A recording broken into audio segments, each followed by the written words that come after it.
Bismillahirrahmanirrahim. Assalamualaikum warahmatullahi wabarakatuh. Salam sejahtera untuk kita semua. Rekan-rekan mahasiswa semua, ini adalah topik terakhir ya dari mata kuliah keperawatan kronis, yang mana pada sesi kali ini kita akan mendiskusikan tentang fragmentasi. Fragmentasi dari pelayanan. Dan fragmentasi ini sesuatu yang sangat sering terjadi ya di tempat kita di Indonesia. Dan sayangnya karena sangat seringnya itu sudah menjadi kebiasaan dan dianggap normal. Itu ya. Jadi ketika pasien mengalami suatu pelayanan kesehatan yang sebenarnya itu adalah terfragmentasi, tapi karena itu sudah terjadi terus-menerus dan sejak lama, maka itu seolah-olah adalah hal yang normal. Padahal sebenarnya kalau ditinjau dari sudut pandang manajemen pelayanan kesehatan, itu adalah suatu kondisi yang harusnya tidak terjadi, terus punya berbagai efek ya yang merugikan baik bagi pasien maupun sistem pelayanan kesehatan itu sendiri. Oleh karenanya dalam sesi ini nanti kita coba ya melihat sedikit lebih dalam. Melihat sedikit lebih dalam apa sih sebenarnya fragmentasi itu dan bagaimana kontekstualisasinya dalam situasi di Indonesia. Oke. Sebelum kita mulai pembelajaran, seperti biasa kita awali dengan doa terlebih dahulu supaya pembelajaran kita diberikan kelancaran serta kita memperoleh ilmu yang bermanfaat. Berdoa dipersilahkan.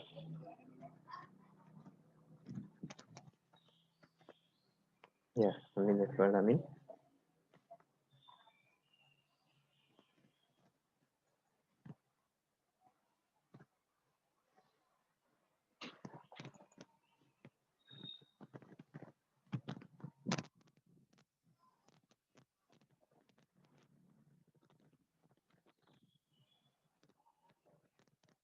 Ya oke, jadi highlight-nya ya pada sesi pagi ini adalah bagaimana mengelola fragmentasi itu ya dengan tujuan apa? Untuk mencapai outcome pasien yang optimal. Jadi kondisi klinis pasien yang optimal, luaran ya, luaran yang semaksimal mungkin, serta dari segi pengelolaan pelayanan kesehatan ini biayanya juga efektif. Itu dua hal yang kadang itu tidak sejalan ya. Jadi kalau mau pelayanan optimal ya butuh biaya yang tinggi, bahkan kadang berlebih-lebih. Tidak jarang biaya yang dikeluarkan sudah berlebih-lebih, outcome-nya tidak maksimal gitu ya.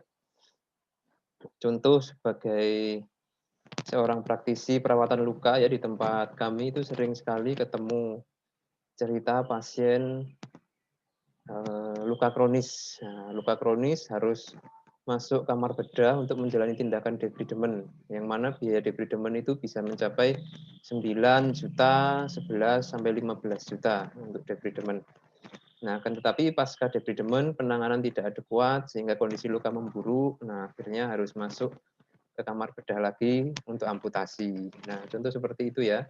Bagaimana pelayanan yang terfragmentasi ya, tidak konsisten, tidak sinkron, tidak berkelanjutan, itu akhirnya justru meningkatkan beban pelayanan kesehatan serta luaran untuk pasien itu juga tidak bagus. Nah, ini kan satu hal yang perlu untuk mendapat perhatian ya. Biaya ekstra, luaran jelek. Nah, itu kan problem sebenarnya. Nah, kita coba nih bagaimana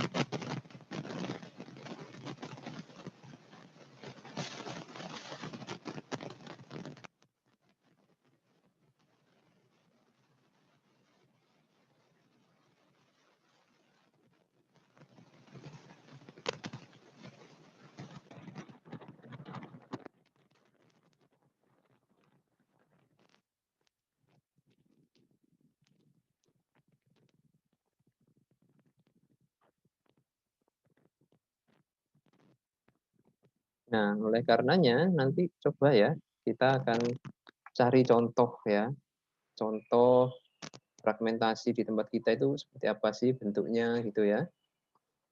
Definisi penting ya, definisi dari fragmentasi, terus baru nanti kita bersama-sama melihat strategi yang disarankan ya untuk mengelola fragmentasi. Dan nah ini tantangannya nanti adalah bagaimana merubah ya, menghasilkan suatu proses transformasi pelayanan yang awalnya itu syarat fragment jadi yang lebih bersih. Oke, nah karena ini adalah hal yang baru ya, sistem yang memperbaiki dari yang ada sekarang tentu peran-peran. Nah itu ya yang perlu untuk dimunculkan akhirnya guna menjamin pelayanan ini mungkin ada fragmentasi tapi sudah dikelola dengan maksimal ya sehingga efeknya itu minimal. Yang dimaksud fragmentasi dalam kesehatan itu apa sih ya? Jadi sebenarnya sederhana ya. Fragmentasi itu adalah kurangnya integrasi dan koordinasi pelayanan. Ya, kurangnya integrasi dan koordinasi pelayanan. Nah, jadi karena tidak terkoordinasi, maka banyak hal yang miss. Nah, gitu ya. Karena tidak terintegrasi, maka masing-masing pemberi pelayanan ini punya skenario sendiri-sendiri. Nah, gitu ya. Sudah punya skenario sendiri-sendiri, koordinasinya itu minimal. Nah, pasien berada di tengah-tengah dari kondisi itu. Akhirnya yang sibuk siapa? Yang paling terbebani ya pasien dan keluarga. Harus ke sana ke sini melengkapi ini itu, melakukan prosedur A di tempat ini, melakukan prosedur A juga di tempat itu. Nah, gitu ya. Tenaga kesehatannya ya santai saja, tinggal menunggu pasien datang, menunggu pasien membawa kelengkapan, memberikan pelayanan sesuai dengan pola pikirnya dari tenaga kesehatan itu sudah selesai. Nah, itu ya, yang ada di tengah-tengah adalah pasien dan keluarga. Oke, nah fragmentasi ini bisa terjadi di semua lini ya pelayanan kesehatan, bisa antar unit dalam satu institusi yang sama. Oke, atau antar institusi pemberi pelayanan ya, antar vaskes kalau di tempat kita, atau antar praktek-praktek mandiri atau swasta dari tenaga kesehatan yang ada. Gitu ya, bisa terjadi fragmentasi. Nah, contohnya apa? Nanti kita akan coba lihat ya. Kita akan coba lihat di slide-slide berikutnya, terutama dalam konteks keindonesiaan. Oke, nah kita lihat dulu situasi kita saat ini.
Yang lain gitu ya, di samping dari penyakit utamanya.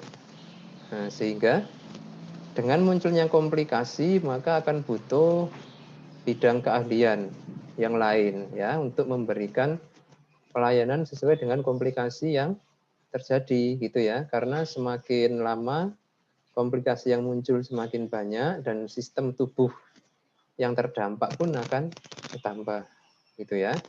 Pasien diabetes misalnya bisa berujung pada konsul dengan bagian bedah karena luka.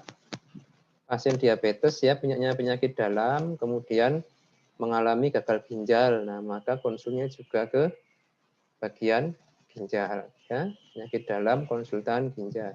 Gitu kan? Pasien diabetes yang ternyata ada gangguan vaskuler di kepala. Nah, akhirnya harus konsul neuro. Yang awalnya butuh perawatan di ruang rawat inap biasa, akhirnya harus menjalani perawatan di unit saraf gitu ya, dengan beberapa prosedur tambahan. Nah, itu contoh. Jadi tidak hanya multidisciplinary care tapi multimodalitas di sini. Oke ya. Oke, nah seiring dengan bertambahnya pihak-pihak yang terlibat dalam pelayanan, seiring dengan semakin banyaknya unit-unit yang terkait ya, maka potensi untuk fragmentasi ini menjadi semakin besar. Ya, kenapa dia menjadi semakin besar? Karena ada gap nih, ada celah ya dalam sistem pelayanan kesehatan dan komunikasi antara pemberi pelayanan. Ya. Nah, akhirnya terjadilah fragmentasi di situ.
Kontinuitas perawatan pasien ini ada datanya.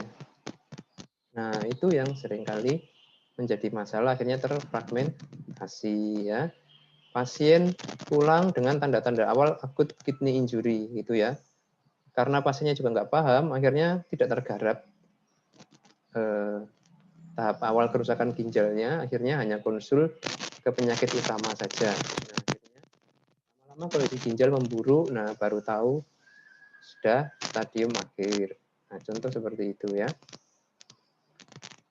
Oke, jadi kemudian sistem yang belum terintegrasi, artinya antara rumah sakit dengan vaskes primer itu belum ada satu keberlanjutan perawatan. Antara vaskes primer dengan vaskes mandiri dari tenaga kesehatan yang digunakan oleh pasien juga tidak ada koordinasi. Jadi masing-masing cari data sendiri, membuat program perawatan sendiri. Itu ya. Oke, terus komunikasi lintas organisasi, lintas birokrasi ini juga terkadang menjadi kendala ya. Terkadang menjadi kendala karena berbagai alasan ya. Beberapa itu maksudnya itu menjaga privasi pasien, data disimpan. Nah, tapi berakibat beberapa hal penting itu akhirnya tidak didapat oleh vaskes yang sekarang sedang merawat pasien, gitu ya. Ketika ditransfer, pasien hanya berbekal hasil pemeriksaan penunjang, gitu ya, terus resume ya, resume perawatan, ringkasan hasil akhir perawatan. Nah, ini juga berpotensi ya menimbulkan adanya miss di situ. Kalau pasien bikin resume tuh begitu lengkap ya it's okay, it's fine. Tapi hal-hal bisa terjadi ya. Oke, yang terakhir adalah memang pola pikir ya, pola pikir dan tingkat pengetahuan. Ini juga menjadi satu problem ya, di mana kondisi kronis di tempat kita ya masih ditangani dengan pendekatan akut. Nah, itu kan tidak familiar orang dengan model penanganan kronis berkelanjutan, penanganan kronis berkesinambungan di luar rumah sakit itu masih belum familiar. Dan kondisi bisa diperparah dengan ini situasi pandemi ini ya, fragmentasinya menjadi semakin besar keberlanjutan ya, kontinuitas perawatan ini menjadi kacau karena prioritas penanganan dari pasien kes itu masih pada kasus infeksi COVID, gitu ya.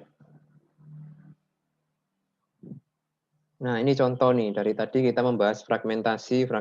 Contohnya apa sih? Nah, gitu ya. Pertama adalah kurangnya komunikasi. Ini contoh bentuk sederhana dari apa itu fragmentasi ya, di mana kalau di rumah sakit itu banyak diterapkan ya model komunikasi antar bagian itu adalah paper base di catatan masing-masing. Nah, gitu ya. Contoh pasien DM yang dirawat bareng dengan bedah gitu ya. Nah, mungkin ada catatan perawatan terintegrasi tapi tidak terisi dengan baik. Ada catatan terintegrasi tapi nggak dibaca sama dokternya ya, nggak sempat atau apa, sehingga ini kadang akhirnya terlewatkan. Yang bedah punya protokol sendiri, yang penyakit dalam punya protokol sendiri, yang mana di dalamnya itu mungkin ada hal yang beririsan gitu ya. Mungkin teman-teman pernah ketemu ya yang sudah dinas di rumah sakit. Satu pasien sama dokter A diresepkan antibiotik, sama dokter B juga diresepkan antibiotik. Gitu ya. Satu pasien sama dokter A diresepkan analgesik, sama dokter B juga diresepkan analgesik. Nah, itu hal-hal yang ini ya bisa terjadi dan itu kan merugikan ya, merugikan baik ke pasien maupun ke sistem pelayanan kesehatan itu sendiri. Oke. Nah, akhirnya tidak jarang yang menggelapkan suasana itu justru pasien dan keluarganya gitu ya. Yang paling sering sih perawat ya, perawat yang cermat gitu melihat loh ini pasien kok dapat 2 analgesik dari 2 dokter, nah gimana? Gitu ya. Nah, tidak jarang juga pasien yang menjadi komunikator, yang menyampaikan ya, ini sudah dapat obat anti nyeri kok sama dokter ini dikasih lagi ya. Nah, gitu ya. Kemudian apalagi ya, yang sering itu sih dan paling terasa ya, pasien yang dirawat inap, terus menjalani rawat jalan, ditangani oleh dokter yang berbeda. Nah, gitu ya. Ditangani oleh dokter yang berbeda, di mana waktu pulang itu mengalami beberapa kondisi, ya diabetes, ya ada gangguan di ginjal, ada gangguan di tensi, gitu ya. Tapi mungkin salah satunya itu tidak signifikan, artinya gangguan tensinya mungkin ya tinggi-tinggi sedikit gitu. Akhirnya pas rawat jalan itu di rekam medis tidak begitu tercantum. Apalagi kalau rawat jalannya di rumah sakit lain, ya. Itu pasti akan berpotensi miss kalau pasiennya lupa, gitu ya. Pasien merasa tekanan darahnya ya tinggi tapi masih oke lah, sehingga waktu kontrol ke dokter di rumah sakit yang berbeda, itu sama pasien nggak dimention bahwa dia mulai mengalami peningkatan tekanan darah. Akhirnya ya sudah tidak terdarat, hilang, miss. Pola kebiasaan pasien juga tidak seperti self management orang hipertensi akhirnya. Nah, itu contoh ya. Kalau pas pasiennya ingat, cermat, keluar semua tuh masalah-masalah yang didapat selama rawat inap.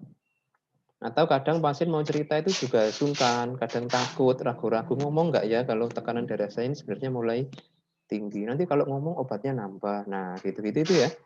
Ya itu contoh fragmentasi yang muncul akibat apa? Kurangnya komunikasi di antara unit dalam pelayanan kesehatan. Oke ya, ini contoh pertama dari fragmentasi. Yang kedua adalah delay treatment, tertunda perawatan pasien. Kenapa? Karena komunikasi yang juga tidak lancar, gitu ya. Pasien di IGD, contoh ya, pasien bayi di IGD sudah dilakukan masuk dengan ini pembesaran kepala, misalkan kepala yang menerima adalah perawat atau dokter umum, gitu ya.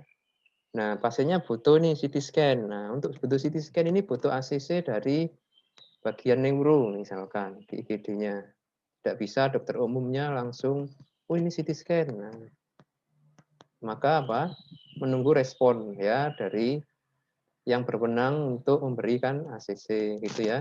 Sudah dilakukan pemeriksaan CT scan, terus oh ini butuh rawat inap kayaknya. Rawat inapnya di mana ya? Di bedah anak atau di perinatologi ya. Nah, seperti itu. Oh, sebentar komunikasi lagi dengan bagian-bagian terkait. Nah, masih ditunggu lagi responnya. Nah, sehingga akan lama. Nah, itu contoh ya, delay-delay terkait dengan komunikasi. Ini juga banyak terjadi di Indonesia terutama ya. Karena berbagai hal gitu, pejabat yang punya kewenangan mengambil keputusan tidak di tempat. Oke, banyak ya. Apakah pasien ini harus dirawat di sini atau harus kita rujuk ya? Nah, tunggu, konsul dulu. Nah, delay lagi. Nah, seperti itu ya. Nah, selama delay ini bukan tidak mungkin ya, ada masalah-masalah yang timbul, kan begitu. Masalah yang timbul harus segera ditangani. Nah, gitu kan. Nah, kadang juga sama ya. Menangani masalah yang timbul ini juga menunggu advis dulu. Nah, ini juga sering terjadi. Fragmentasi sudah itu ya. Oke, terus contoh lain dari fragmentasi adalah kurangnya kontinuitas atau kesinambungan pelayanan. Ya, pasien pulang dari rawat inap hanya diberi dokumen-dokumen tanpa diedukasi. Banyak terjadi toh, banyak. Pasien pulang dibekali obat, enggak begitu diedukasi bagaimana cara menggunakan obatnya, mengonsumsinya. Sering juga ya. Ini obatnya ya Bu ya, nanti dilanjutkan sendiri di rumah. Sering. Nah, akhirnya ada obat yang terminum dengan rutin, ada yang tidak. Gitu ya. Pasien kadang juga bingung, setelah pulang ini saya harus kontrol lagi kapan ya, berapa lama. Nah, itu juga sering terjadi di sini. Oke. Terus yang sudah banyak kita mention ya, tentu adalah kesinambungan antara vaskes rumah sakit dengan vaskes primer. Itu juga kadang tidak ada. Oke, jadi pasien contohnya hipertensi yang pulang ke rumah gitu ya. Kondisi hipertensi sudah terkontrol ketika pulang. Nah, apakah ada tenaga kesehatan yang melanjutkan ketika di rumah? Tidak ada ya. Kalau dia tidak inisiatif kontrol ya sudah nggak akan ketemu tenaga kesehatan. Akhirnya timbul masalah di situ ya. Self manajemennya jelek, tensinya naik lagi. Nah, itu efek dari kurangnya kontinuitas. Oke, data yang terpencar-pencar nih, scatter ya. Terutama ketika ada fenomena apa? Transfer pindah pasien ke unit yang lain atau ke vaskes lain atau ke daerah lain. Nah, ini datanya karena masih paper base, ya nggak lengkap gitu yang dibawa pasien. Ya, kadang yang dibawa pasien itu pun tercecer karena keluarga sibuk ya ketika proses perpindahan atau apa ada map yang tertinggal. Nah, seperti itu akhirnya ketika di vaskes lanjutan yang menerima itu menanyakan ya, Bapak Ibu ini gimana hasil ronsennya terakhir? Oh, mana ya? Nggak ada. Nah, ketinggalan di Malang waktu dirujuk. Nah, gimana akhirnya harus ronsen ulang. Nah, itu kan efek fragmentasi ya. Itu kalau ronsen masih gampang karena bisa dilakukan seketika. Bagaimana dengan prosedur-prosedur khusus yang antriannya panjang? Ya, seperti MRI. Nah, gitu ya atau kalau tulang itu bone scan, apalagi nah, CT scan itu antriannya kadang lama. Akhirnya pasien karena data CT scan-nya nggak ada atau hilang atau apa, harus ngantri lagi sekian bulan. Nah, itu efek ya dari data yang terpencar-pencar, hilang, nah itu akhirnya timbul prosedur berulang. Oke, yang harusnya sudah ada, tinggal lihat hasilnya, harus dilakukan berulang, ngantri lama lagi nunggu giliran. Contoh itu bentuk fragmentasi. Oke. Next yang juga banyak terjadi adalah dalam hal financing atau pembiayaan. Oke. Apa masalahnya? Tidak sinkron ya regulasi antara vaskes yang memberi pelayanan dengan kebijakan dari pemberi asuransi. Oke. Contohnya gimana? Contohnya pasien dengan kondisi A. gitu ya.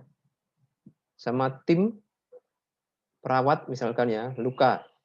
Nah, luka, wah luka seperti ini nih butuh balutan ABC.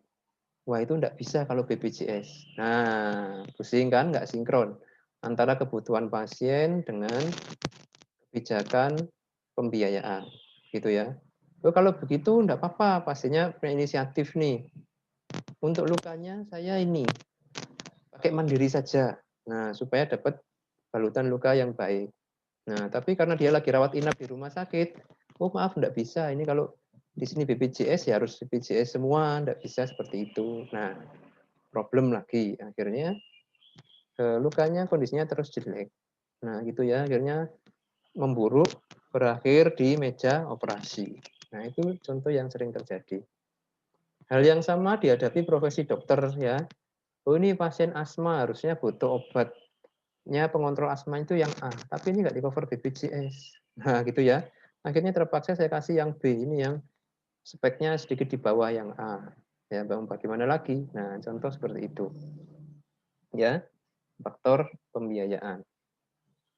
Oke, nah next adalah contoh lagi adalah pembagian peran dari tenaga kesehatan yang tidak ideal ya. Jadi terlalu banyak peran atau berpusat pada satu tenaga kesehatan. Nah, contoh seperti itu ya. Idealnya kan untuk perawatan lanjutan itu multidisiplin. Nah, sudah banyak kita bahas ya. Sesuai dengan kondisi yang dialami pasien. Kalau masalahnya dia adalah pada nutrisinya, maka konsulnya yang lebih banyak adalah ke ahli gizi. Kalau ini pasien imobilisasi, masalahnya adalah pada integritas muskuloskeletal, maka bisa ke perawat, atau kalau tingkat lanjut ya case khusus bisa ke fisioterapis. Nah, seperti itu contohnya. Tapi kalau sekarang ini tidak ya, semua itu apa kata dokternya, semua harus ketemu dokter dan seperti itu. Yang mana dokternya sibuk, pasiennya banyak, kena COVID lagi mengurangi jumlah pasien. Nah, akhirnya apa ya? Penanganan pasien terfragmentasi. Pasien tidak mendapatkan apa yang dibutuhkan. Itu ya. Nah, ini contoh ya bagaimana fragmentasi itu banyak sekali di sistem pelayanan kesehatan kita, tapi karena sudah menjadi lagu wajib ya, akhirnya ya itu hal-hal yang dianggap biasa. Belum lagi hal yang sifatnya apa? SOP prosedural ya. Contoh ini antri dapat giliran periksa. Nah, ini kan juga problem. Pasien sudah dihitung-hitung nih sama dokternya, oh Anda harus konsul seminggu lagi. Oke, seminggu datang, ternyata pasien banyak, gitu ya, harus antri dari jam 6 pagi. Sementara pasien datangnya jam 7. Nah, nggak dapat antrian, nggak jadi periksa. Nah, itu kan salah satu bentuk fragmentasi. Oke, jadi kondisi pasien rawan loss di situ terjadi perburukan. Oke ya. Nah, ini tadi belum keluar ya. Jadi apa? Terkait data tadi ya, pasien dan keluarga akhirnya menjadi sumber data utama. Jadi sumber data utamanya bukan dari rekam medis yang dioperkan ya saat terjadi rujukan atau transfer pasien, tapi sumber data utama itu ya dari pasien dan keluarga. Ini sangat tidak ideal. Efeknya apa terus ya kalau sudah fragmentasi terjadi di banyak lini pelayanan kesehatan? Yang pertama adalah kualitas. Kualitasnya jadi jelek ya dari pelayanan. Terutama kondisi-kondisi yang multi patologi atau banyak komorbid itu ya. Dokter penyakit dalamnya punya program sendiri. Nah, gitu ya. Kebetulan pasiennya juga ada masalah pernafasan. Gitu ya. Dipegang sama dokter paru. Nah, ada beberapa obat yang mungkin ya dari dokter paru ini ngefek ke gula darah. Nah, bisa jadi ya. Pasiennya dapat apa? Kortikosteroid misalkan. Nah, kortikosteroid ini kan punya efek ke glukosa darah ya. Akhirnya kontrol gula darah pasien jadi sulit mencapai target. Contoh seperti itu ya. Pasien diabetes yang ada luka gitu ya. Ada luka tapi perawatan lukanya masih konvensional sehingga infeksi. infeksinya menyebar. Nah, gitu kan akhirnya terjadi fluktuasi gula darah juga akibat infeksi yang sistemik ya. Bisa hiperglikemi, bisa hipoglikemi. Nah, itu contoh ya. Akhirnya kualitas pelayanan menjadi turun ya. Pasiennya kondisinya menjadi nggak stabil, nggak bagus, sulit mencapai target. Oke, yang kedua adalah peningkatan biaya.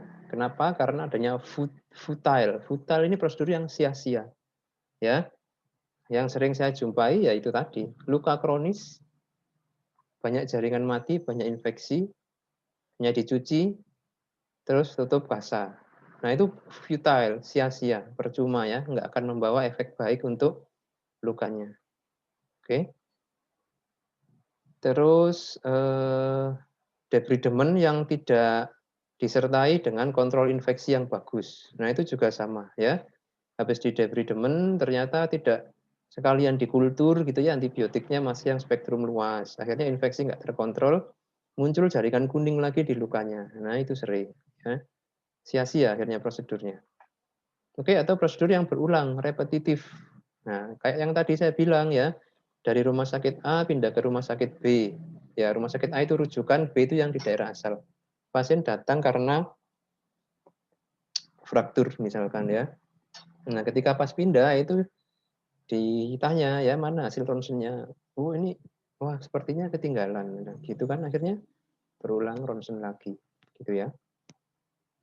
Pasien pasca pendarahan di kepala gitu ya.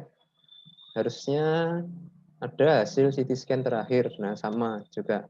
Waktu pulang keluarga malah merasa loh kok hasil CT scan-nya nggak dikasihkan kita ya, gitu kan. Akhirnya di rumah sakit yang berikutnya nggak ada datanya, harus diperiksa lagi. Nah, seperti itu. Itu banyak terjadi ya, sangat banyak terjadi. Oke, akhirnya apa? Clinical outcome-nya jadi sulit ya untuk sesuai ekspektasi. Itu ya. Ya, karena itu tadi ya, satu dan yang lain itu sebenarnya terkait tapi tidak terkoordinasi. Oke.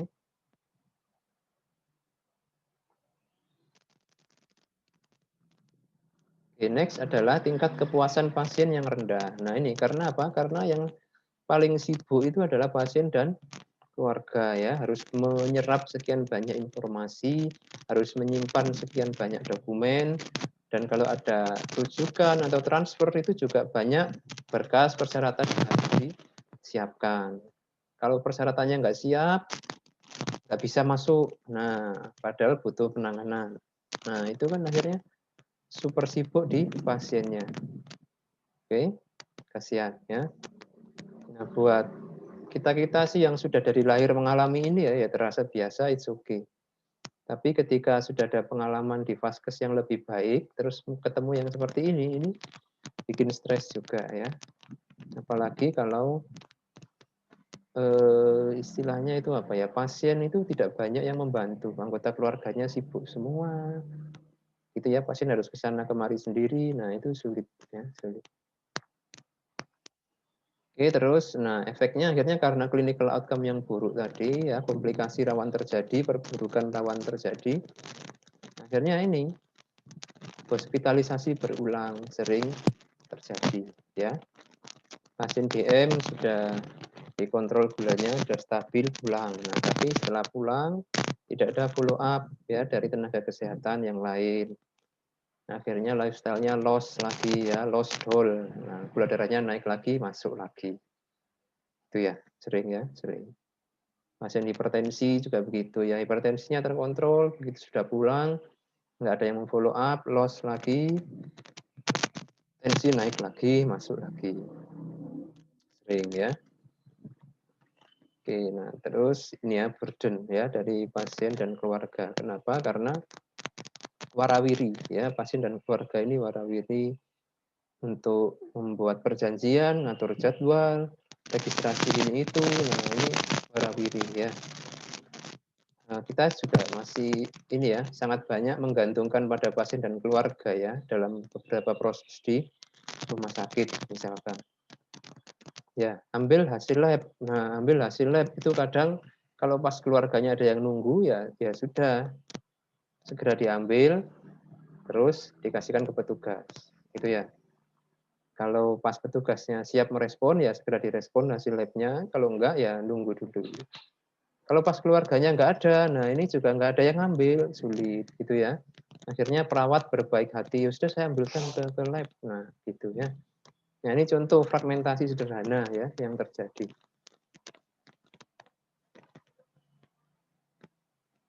Nah, saya punya contoh kasus ya. Contoh kasus fragmentasi yang bagus ya, yang bisa kita lihat situasinya. Coba kliknya.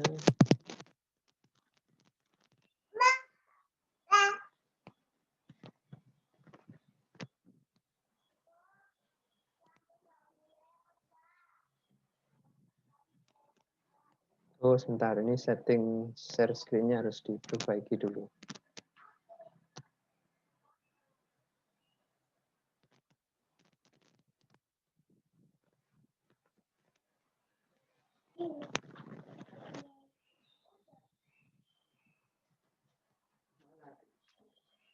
Nah, ini ya, sudah bisa dilihat ya.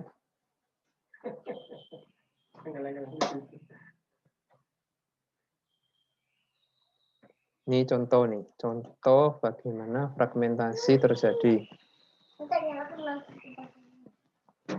di dunia barat nih.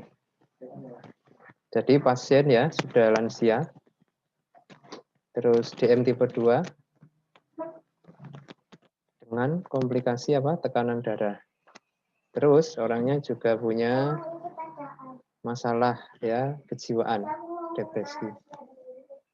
Oke ya. BMI-nya 37, nah obesitas berarti ya. Dan ternyata memang sejak remaja ya, sejak muda sudah obesitas. Oke ya, nah dia datang ke vaskes primer. Oke. Datang ke vaskes primer, dapat obat nih, antidepresan. Oke.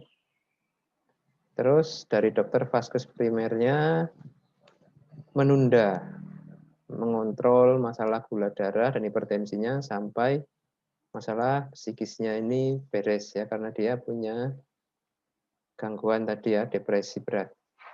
Oke, dirujuk ke jiwa. Oke. Nah, ternyata di praktek dokter jiwa ini sulit untuk bikin jadwal ya. Bikin jadwal karena sibuk entah apa, akhirnya dia ketemu dengan dokter psikiatrinya yang baru. Nah, gitu ya. Yang baru yang mana tidak tahu riwayat penyakit pasien. Nah, pas ketemu dokter yang baru ini ditensi, tensinya sekian. Wah, luar biasa ya, pusing lagi pasiennya. Nah, dokter jiwanya yang baru pertama kali melihat ini langsung ini ya, fokus pada tekanan darahnya dan pusingnya, kirim ke emergensi. Oke, di emergensi pasiennya kan tadi belum diresepkan obat anti hipertensi, akhirnya butuh obat yang baru. Oke, dikasih obat yang baru yang mana dia juga mungkin belum pernah ya menggunakan atau nggak jelas bagaimana mengonsumsi obatnya. Ya, ya sudah, habis dari emergensi dikasih obat tensi, pulang. Oke, seminggu kemudian, nah pasien apa pingsan ya, masuk lagi, ternyata ada masalah neurologis, kemungkinan apa stroke. Ya, yang terjadi apa rupanya? Rupanya dia menggunakan obat anti hipertensinya itu tidak tepat ya. Jadi tidak sesuai dengan peresepan, akhirnya tekanan darah memburuk. Oke. Nah, yang terjadi ini ya, saat pulang dari IGD itu apa? Depresinya semakin memberat. Terus mudah lupa.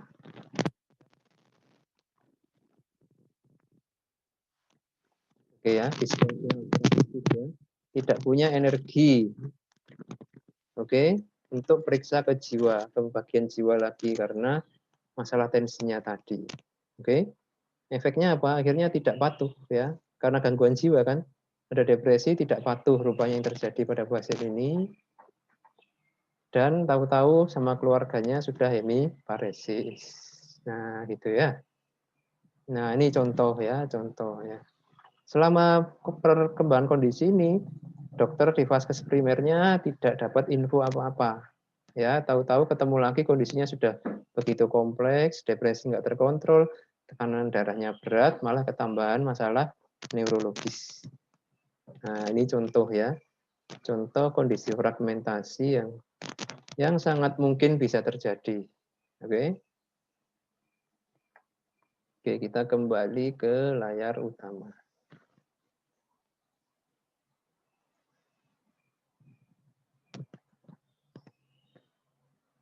Nah, ini situasi yang sering ya di tempat kita di Indonesia. Ya, jadi pasiennya itu di-refer tanpa ada data yang menyertai yang cukup. Nah, itu ya.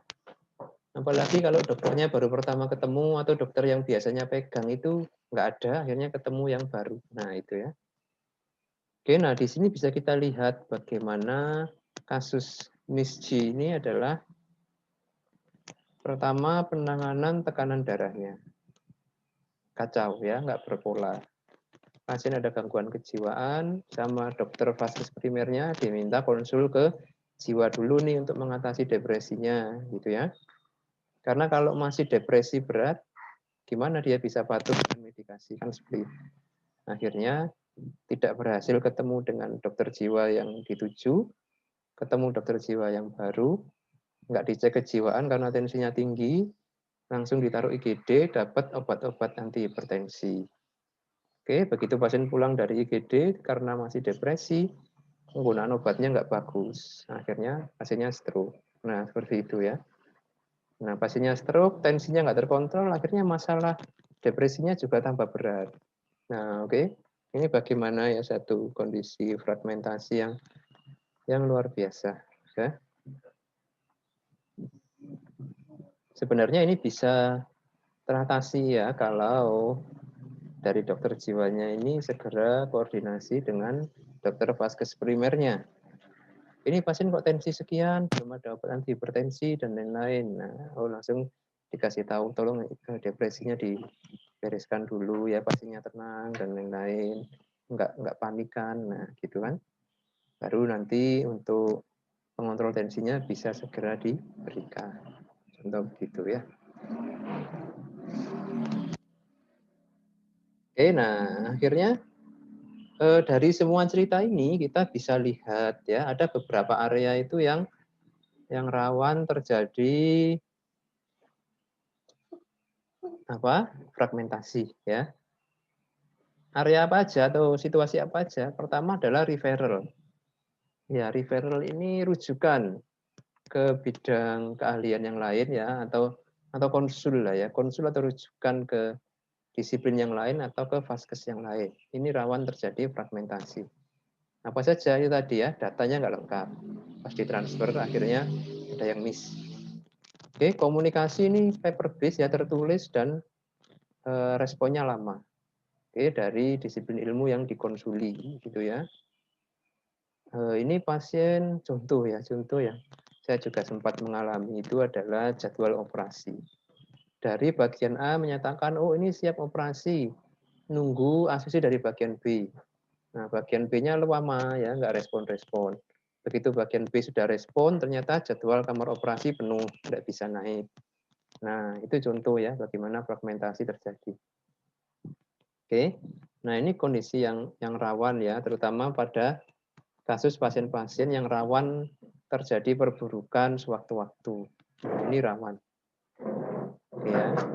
Kemudian mindset-nya adalah cenderung responsif dibanding antisipatif. Gitu ya.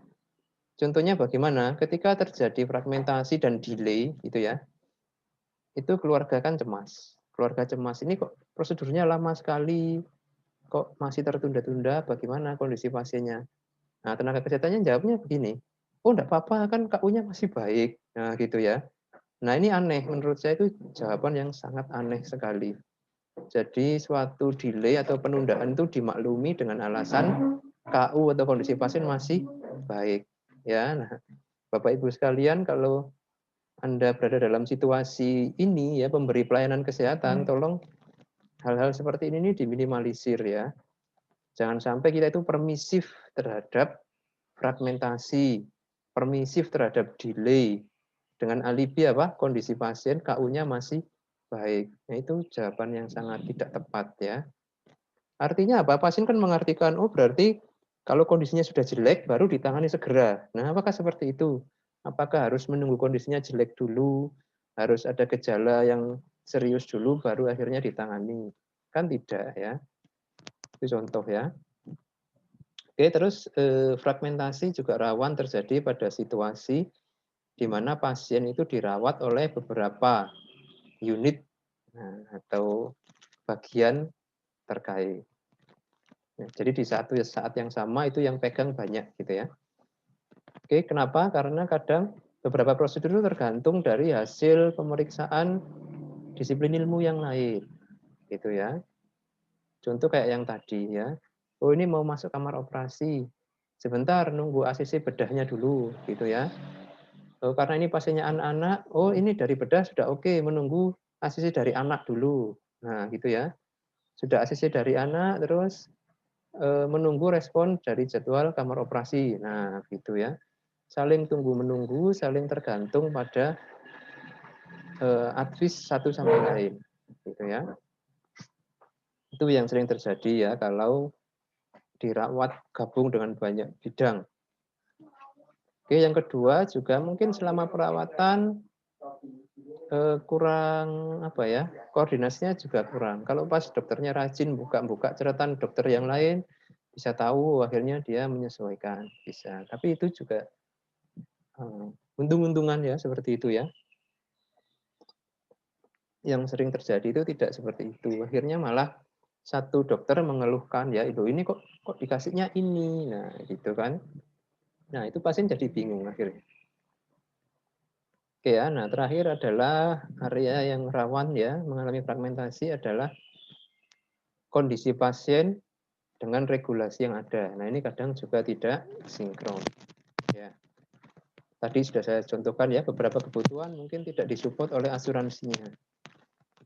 Oke, terus beberapa asuransi mungkin mengcover alat, bahan, atau obat yang speknya berbeda, gitu ya. Akhirnya terpaksa itu yang dikasihkan. Oke, next adalah penjadwalan. Ya, ada beberapa asuransi itu yang hanya bisa merujuk ke satu vaskes dalam 1 hari, gitu ya. Sementara pasien mungkin butuh kunjungan ke lebih dari 1 unit yang masing-masing butuh rujukan. Nah, itu juga salah satu bentuk fragmentasi ya. Akhirnya harus tertunda lagi, tertunda lagi.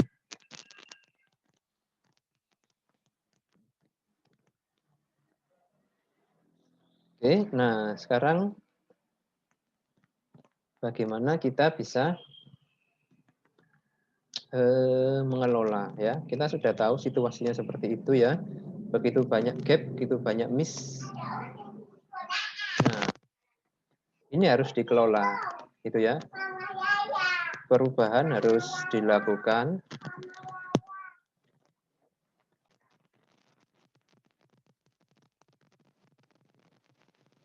Ya, mulai direncanakan dan diniatkan. Karena ini impact dari fragmentasi ini buruk ya, artinya tidak menunjang pelayanan kesehatan yang baik, yang berkualitas dan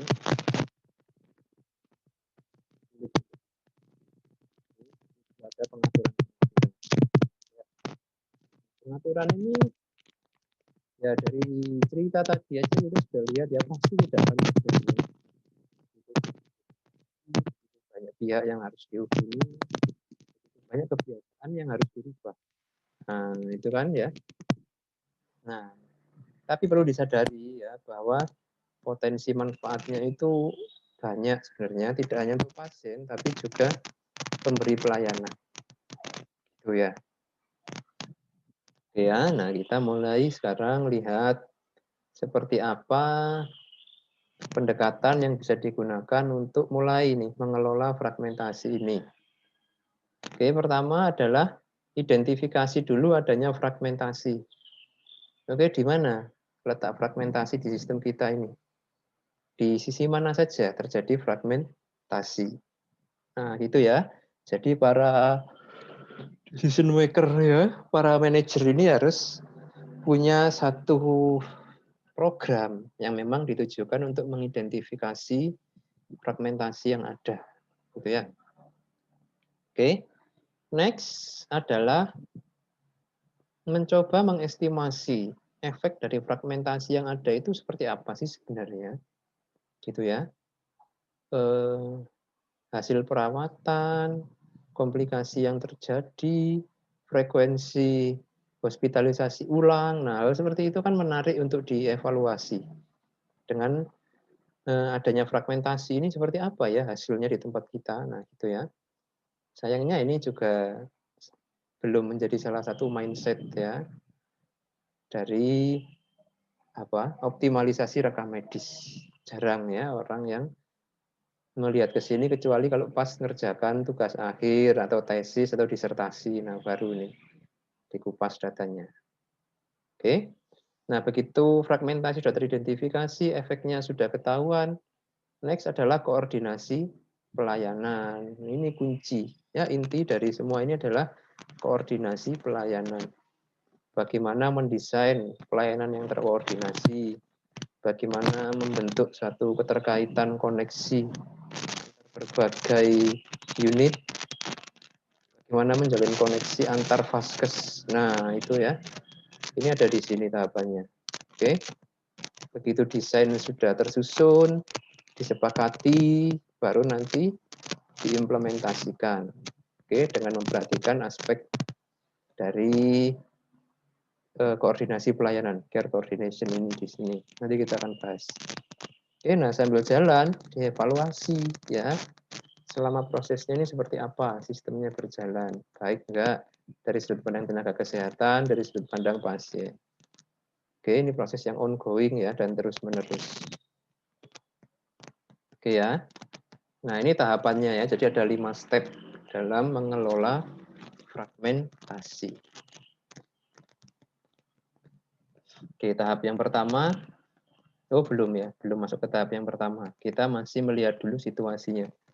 Jadi dalam menerapkan 5 tahap ini, perlu memang kita sadari ya, menyatukan berbagai unit SDM yang berbeda, vaskes yang berbeda ini tidak mudah ya. Tantangannya di mana? Pertama yang dan utama adalah mindset kultur kebiasaan.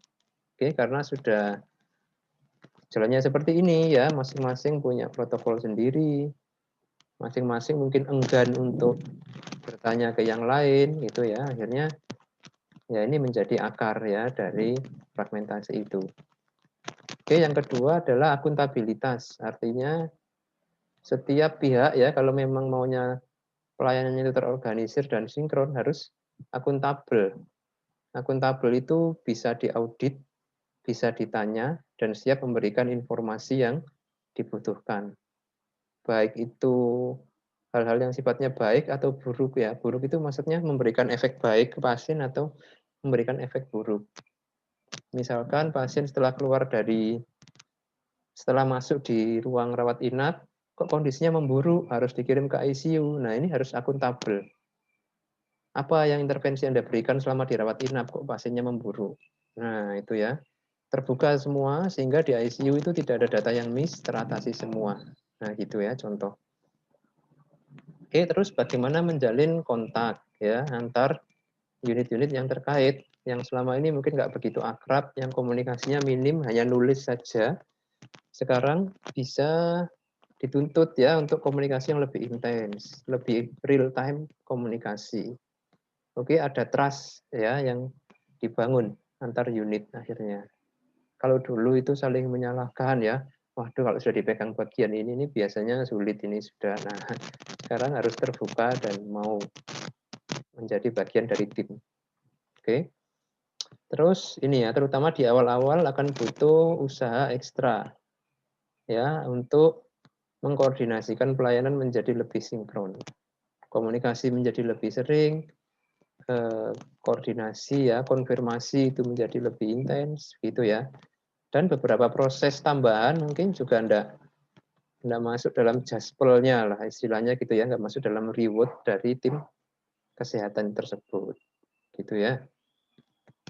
Oke, nah terakhir adalah sarpras ya, sarana prasarana dan sumber daya manusia.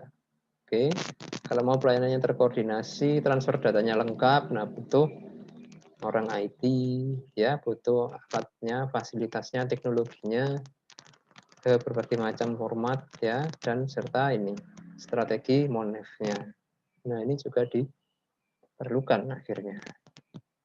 Oke ya, nah ini tantangan-tantangannya kalau kita mau mulai ya mengikis fragmentasi yang ada. Oke, yang pertama adalah mengidentifikasi fragmentasi yang ada dan bagaimana impact-nya. Ini tahap 1, tahap 2 ya. Nah, caranya bagaimana? Nah, karena kita ini mau mengelola sistem harus berbasis data. Data itu didapat dari tool ya atau alat ukur yang valid.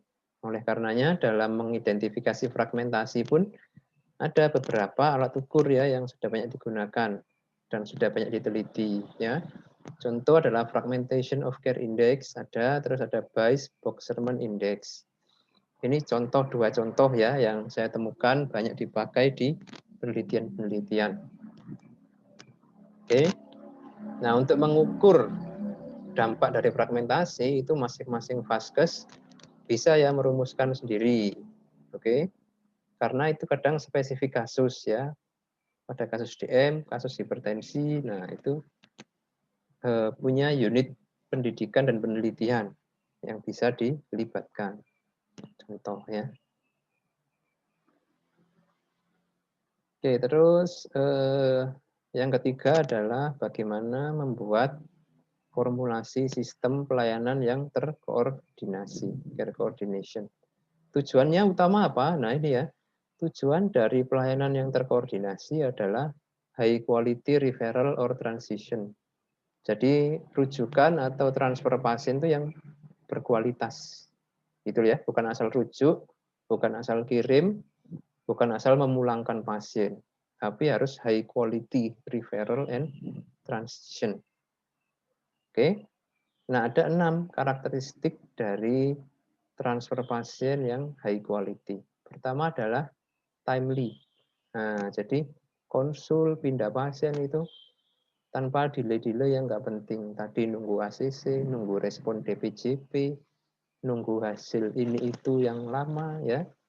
Itu harus dicarikan mekanisme gimana biar cepat. Gitu ya. Kadang itu ada, saya pernah ketemu itu ada. Nah, adalah hasil pemeriksaan dari lab ke ruang perawatan menyampaikan hasilnya itu loh yang bisa hitungan hari. Nah, itu contoh lagi delay ya. Jadi hasil pemeriksaan darah sudah keluar dari pagi. Ya.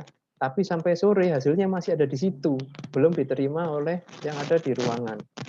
Nah, itu contoh delay. Oke, itu bagaimana harus timely, harus dipotong fenomena macam itu ya. Terus yang kedua adalah safety. Jadi setiap transfer rujukan itu harus dipastikan prosedur keamanan pasien, baik keamanan fisiknya maupun secara administratif.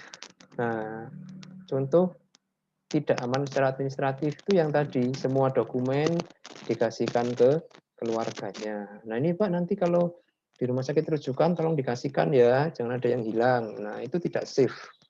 Namanya namanya keluarga kan yang ngurusi pasiennya, yang ngurusi transfernya, yang ngurusi dirinya sendiri juga gitu ya. Nah itu contoh ya, secara administratif tidak safe. Oke, terus yang ketiga adalah efektif. Nah setiap rujukan, setiap konsul itu dilakukan sesuai indikasi dan sesuai disiplin ilmu yang terkait. Gitu ya. Jangan sampai tidak sesuai ya rujukannya. Misalkan ada kasus A. Oh, ini kayaknya ada komplikasi, harus dirujuk ke unit B. dari unit B sudah sampai sana dilihat lagi. Oh, kalau kriterianya begini nih harusnya bukan kami yang menangani tapi C. Nah, balik lagi dulu ke A biar dikonsulkan ke C. Nah, kayak gitu ya. Itu contoh transfer yang tidak efektif. Oke, terus adalah patient center, artinya tenaga kesehatan jeli melihat ya ini pasien butuh apa sih sekarang. Oh, kalau butuhnya A berarti dia harus ke sini. Nah, itu harus jeli ya. Tidak selalu sama alur skenario penanganan pasien meskipun penyakitnya itu sama gitu ya. Jadi harus pasien center. Berpusat pada pasien. Terus efisien ya. Efisien artinya menghindari prosedur yang berlebihan, menghindari prosedur yang berulang, menghindari prosedur yang tidak sesuai dengan indikasi. Itu ya. Duplikasi ini harus sebisa mungkin dicegah ya. Dan yang terakhir adalah equitable, artinya sama rata, kesamaan akses. Yang mandiri dengan yang BPJS harus sama. Namanya orang butuh pelayanan kesehatan ya sama, kan begitu ya. Yang kelas 2 kalau butuh tindakan cepat ya harus bisa terfasilitasi cepat ya. Jangan sampai karena kelas 2 atau kelas 3 butuh tindakan yang cepat tapi karena kelasnya rendah gitu ya. Oh, yang kelas 1 dulu. Nah, itu tidak boleh ya. Tidak boleh. Itu namanya equitable. Ini 6 karakteristik ya dari referral rujukan maupun transfer pasien yang high quality.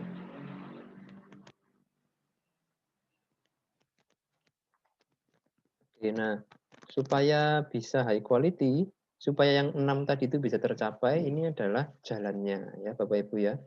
Ada 4 pilar ya yang kita harus siapkan. Pertama adalah akuntabilitas memang. Jadi setiap pihak yang menangani pasien ini itu harus siap untuk diajak komunikasi, siap untuk direview lagi apa yang sudah diberikan dan bagaimana hasilnya. Itu ya, akuntabilitas itu di situ. Jadi riwayat pasien, intervensi yang diberikan, perkembangan kondisi pasien, nah ini harus akuntabel, bisa dicari datanya, bisa dikonfirmasi ke orangnya. Oke ya, sehingga informasinya ini cepat transfernya. Terus informasi yang penting-penting itu juga tersampaikan, gitu ya. Misalkan pasien diabetes dengan riwayat hipoglikemi berulang. Nah, itu kan hipoglikemi berulang ini kalau nggak dilaporkan bisa bahaya, gitu ya. Pasien tidak diawasi dengan ketat. Nah, akhirnya hipo nggak ketahuan. Nah, itu bahaya. Contoh seperti itu ya. Oke, terus pasien support ya. Jadi pasien jangan dibiarkan warawiri sendiri, terus dibiarkan tanpa informasi itu jangan ya. Jadi pasien itu butuh banyak bantuan. Nah, ini harus ada sistemnya ya. Jadi kecemasan ya yang dialami karena harus ngantri sana, ngantri sini ya. Terus berbagai macam kebutuhan logistik, dokumen, persyaratan. Nah, ini mesti ada sistem yang membuat ini lebih simpel gitu ya. Terus bagaimana membuat perjanjian. Nah, ini juga mesti ada mekanisme yang memudahkan pasien ya. Syukur-syukur sudah auto terjadwal begitu pasien dirujuk. Nah, itu bagus sekali itu ya. Ya, dan prosedur-prosedur administratif yang lain yang ngurus ini, ngurus itu ya. Persyaratan yang berulang-ulang. Di unit A dimintai fotokopi hasil lab, di unit B dimintai lagi. Di unit A dimintai fotokopi kartu BPJS, di unit B dimintai lagi. Nah, itu hal-hal yang bisa bikin frustasi ya. Kalau pas persyaratannya itu habis atau hilang, entah kemana keselip, nah itu bikin pasien frustasi. Oke. Akhirnya apa? Simple gitu loh. Proses transisi itu secara administratif itu simple ya. Tidak berbelit-belit, pasien nggak overload karena urusan administratif. Gitu ya. Oke, next adalah membentuk koneksi, kesepakatan, dan kemitraan ya antar unit. Nah, intinya partnership ini ya. Jadi sepakat untuk menjadi satu tim, bekerja sama dengan solid, berkomunikasi dengan intens. Itu ya, jadi perlu adanya pola komunikasi yang disepakati. Bentuk datanya kayak gimana sih yang harus ada kalau pasien itu ditransfer atau dikonsulkan gitu ya. Serta komunikasi yang out of pocket ini yang spontanitas. Kalau ada hal yang sewaktu-waktu dibutuhkan, nah ini harus siap. Nah, gitu ya, contoh. Oke, terus jalur. Bagaimana antar unit ini akan terhubung satu sama lain ya. Baik dalam hal sarpras, dalam hal informasi, dalam hal komunikasi. Oke ya, adanya transfer informasi. Nah, ini idealnya transfer informasi ini terjadi sebelum pasiennya datang. Jadi dokternya atau perawatnya sudah tahu hari ini akan dapat pasien A, kondisinya seperti ini, jadi sudah siap. Gitu ya contohnya. Oke, terus selama progres perawatan oleh unit A, itu unit pengirim juga dapat update terus bagaimana kondisinya saat ini, gitu kan. Dan informasi itu tidak bergantung pada pasien. Jadi harus dari sistem tenaga kesehatannya. Gitu ya. Nah, bagaimana caranya? Mungkin ada e-referral ya, rujukan yang online ya. Terus adanya database atau server data bersama, gitu ya. Tentu tidak semua, tapi ada beberapa komponen yang di-sharekan sehingga bisa diakses. Nah, ini baru bisa kalau sistemnya elektronik ya.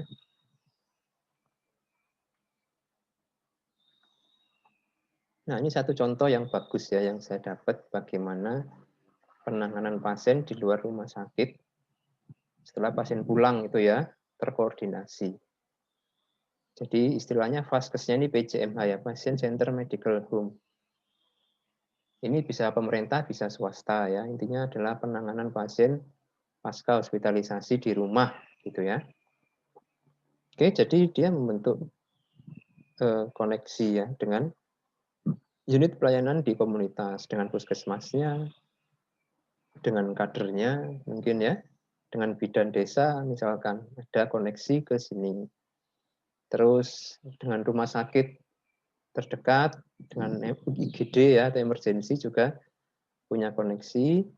Terus dengan praktek dokter spesialis ya atau perawat spesialis juga ada koneksi. Nah, nanti dari sini ini akan menjadi center ya, pusat pangkalan data dan pelayanan pasien. Dia butuh ketemu siapa, butuh pelayanan seperti apa, nanti yang mengintegrasikan itu dari sini. Oke.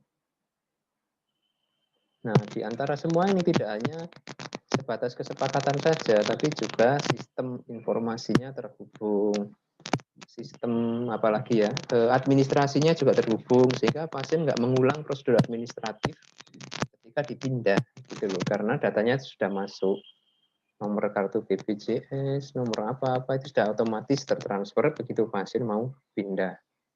Nah, akhirnya tercapai ini high quality referral and transition. Oke, dari nakesnya itu atau vaskesnya itu mau mentransfer itu simple, yang menerima juga enak, datanya sudah lengkap, pasiennya juga nggak pusing dengan prosedur yang berbelit-belit dan persyaratan yang banyak. Nah, itu contoh ya. Oke ya, tadi akuntabilitas, pasien support, terus tadi juga saya dan terakhir adalah connectivity, bagaimana menerapkannya. Kalau tadi pengertiannya ya, sekarang bagaimana penerapannya. Ini tadi adalah butuh dukungan ya, maka harus ada staf khusus yang membantu ya, konsultan untuk proses atau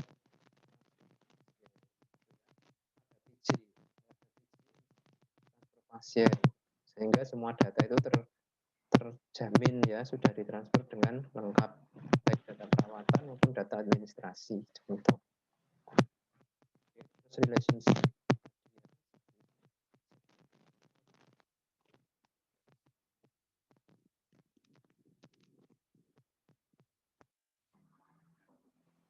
Terus sistem informasi tadi ya. Ya. Saya rasa ini ya. Nah, karena adanya beberapa tambahan pelayanan, akhirnya ada beberapa peran baru yang muncul ya dari pemberantasan fragmentasi ini. Oke. Yang pertama adalah adanya PJ penanggung jawab rujukan atau istilahnya referral coordination. Ini yang memastikan ya proses transfer itu lengkap, mudah, dan praktis. Oke, ada penanggung jawab rujukan.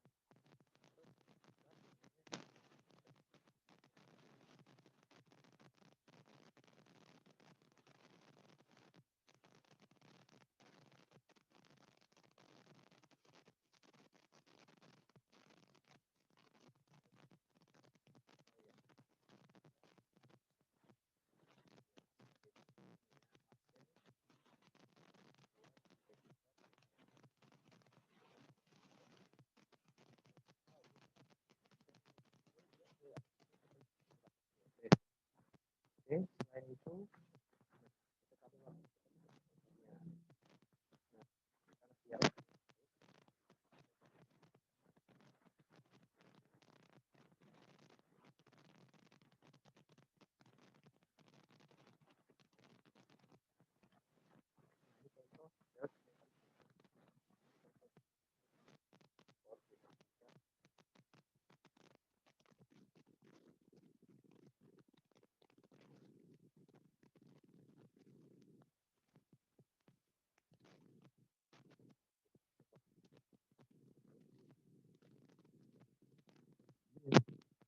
rujukan dari titik A, rujukan dari titik B,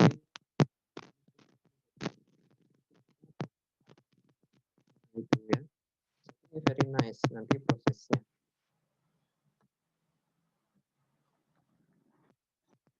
Ini bisa kita tarik kesimpulan ya, akhirnya fragmentasi ini hal yang sering ya, laku wajib terjadi dan punya efek yang buruk. Oke. Terus fragmentasi itu bisa terjadi di lini manajerial maupun fungsional ya. Oke. Nah, harus dikelola kan fragmentasi itu, jadi membutuhkan peran baru, ekstra waktu, energi, dan sumber daya, terutama di awal ya dalam merintisnya, dan bisa dikelola melalui 5 langkah strategis tadi. Identifikasi fragmentasi, terus kuantifikasi efek dari fragmentasi, mendesain pelayanan yang terkoordinasi, implementasi dari pelayanan yang terkoordinasi, dan evaluasi berkelanjutan.